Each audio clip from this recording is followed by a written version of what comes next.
Gazing to the Ocean of the Sky. Written by David Silver. Read by no one and nobody.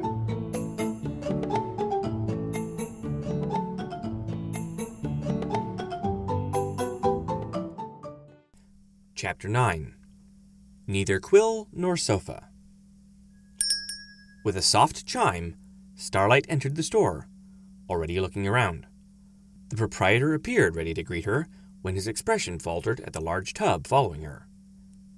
"Ma'am, water doesn't exactly agree with my quills or the sofas. Can that wait outside?" Cherry popped up from where she had been submerged a moment. "I can handle it!"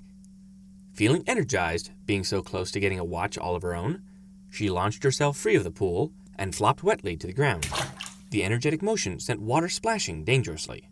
Fortunately, it only created puddles and spills on the floor.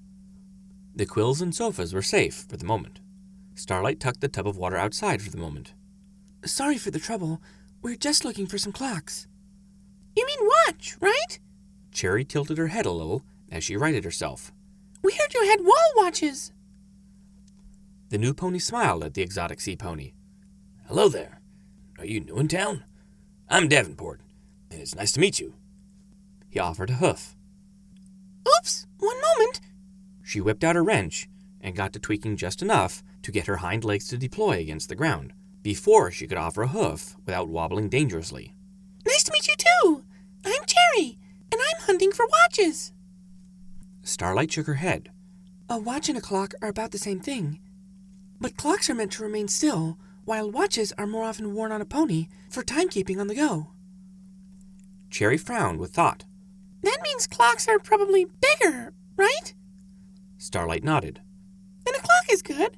I'll be able to figure out the parts easier if they aren't teeny tiny."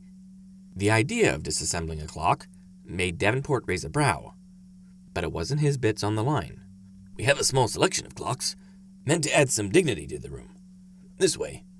He turned away from Cherry, seemingly ignoring her oddness in favor of remaining professional. "Would you like this? A grandfather clock is both stately and, as you can see, large." He gestured over the tall instrument with a bright smile. Starlight followed after Cherry. "Wherever did you get those mechanical legs? They're working really well." Cherry's cheeks warmed. Being complimented like that by a powerful friend of Twilight's seemed extra special. "Toying with mechanics is my specialty. You can't see it with the belt on, but it's my cutie mark." Starlight tilted her head slightly. "You're more than your cutie mark. I'm surprised you even have one. But you wouldn't be less of who you are, with or without that mark." Reformed or not, Starlight still held to some of her beliefs. "You should be proud of your accomplishments, cleverness and ingenuity, not writing it up to destiny." The idea of not accepting a cutie mark as it was? It clearly confused Cherry, and she made a little frown, though it faded almost instantly as she looked over the grandfather clock Davenport was indicating. It was large. She carefully directed her legs over to the clock so she could reach out and brush her hooves up and down its wooden sides. It was pretty, and she nodded at it. "I like it. How do you open it up?" Davenport winced before he turned it slowly and pointed to the access port in the back. Then he turned it back around and flipped open the glass front, allowing access. "You can reach inside from either direction, as you can see." Cherry clopped her forehooves and crashed to the ground in a failure to balance on her mechanical legs. "Oof! I'll take it." Starlight shook her head as she approached. "I can't imagine such a large piece is cheap. How many bits are we talking?" Davenport reached up with his mouth and pulled down a dangling price tag that was attached near the top of the ticking clock, revealing a large number that sent Starlight recoiling several steps. Cherry frowned at the reaction as she got herself upright. "It can't be that much." Davenport gave it a light tug, freeing the tag from its string and showing it to Cherry. Even she wilted at how many zeros were in the number. Starlight frowned a moment before a thought came to her with a slowly spreading smirk. "Did we mention we live with Princess Twilight Sparkle? She sees all kinds of important foreign dignitaries. I'm sure they'd be so impressed with some quills and sofas furniture." Davenport perked an ear. "Good old Twilight. She's been a loyal customer for what feels like forever.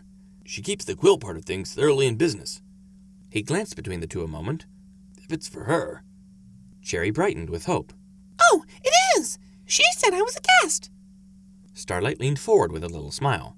I'm sure she'll take care of any reasonable expenses incurred by this important diplomatic guest. Can you have this delivered up to the castle? Davenport looked a little spaced out for a moment. Oh, yes. Important guest. Of course. He bobbed his head. I'll have it brought up before the end of the day. Will there be anything else? Cherry leaned forward dangerously. Have anything else mechanical, by any chance? Her eyes darted around the room. Besides a few other clocks/watches, she saw nothing obvious. Afraid not. That's not really our specialty. Davenport shrugged softly. I do hope you enjoy it. He dipped his front in a bow. Starlight nodded at him. You're too kind. Thank you. She grabbed Cherry up in a secure field of magic and moved to depart. Cherry blinked softly from her suddenly higher vantage point. Are we going? Sure are. Starlight gently set Cherry back in her pool. We should get ourselves back to the castle before Twilight notices you're not there and starts to worry where you might be. She leaned towards Cherry a little. She's especially good at worrying. Let's avoid that. Cherry did a quick lap around the tiny pool, her tail slapping at the water. We don't want her to be upset. Let's get back. Besides, the big clock is going to be brought up there anyway. We should be there to greet it. She flashed a smile, likely already thinking of tearing into the machinery and divining the purpose of its countless parts. By the time she came out of her daydreaming, they were already at the castle. Twilight came rushing out of the castle with a relieved expression and a loud gust of breath. Oh, thank goodness. Starlight, I hope everything went well. Did you enjoy yourself, Cherry? She looked between the two with bright smiles. You haven't seen anything yet until you see your new room. Starlight perked her ears. What have you arranged? Oh, there's going to be a grandfather clock brought up from Quills and Sofas. Twilight blinked. I didn't order one of those. Cherry raised a hoof. I might have. Twilight tilted her head at Cherry, then glanced at the nervously grinning Starlight. You know better than that, Starlight. I'll let it slide this one time, for a guest, but no ordering things for the castle without my express permission. The magic holding up the pool changed in color as Twilight took control of it and started bouncing away with an energetic canter. Now come on, I'm sure you're going to love it. Cherry blinked as she was carried. You must be really excited. Twilight wasn't having any trouble holding her up, or was there less water?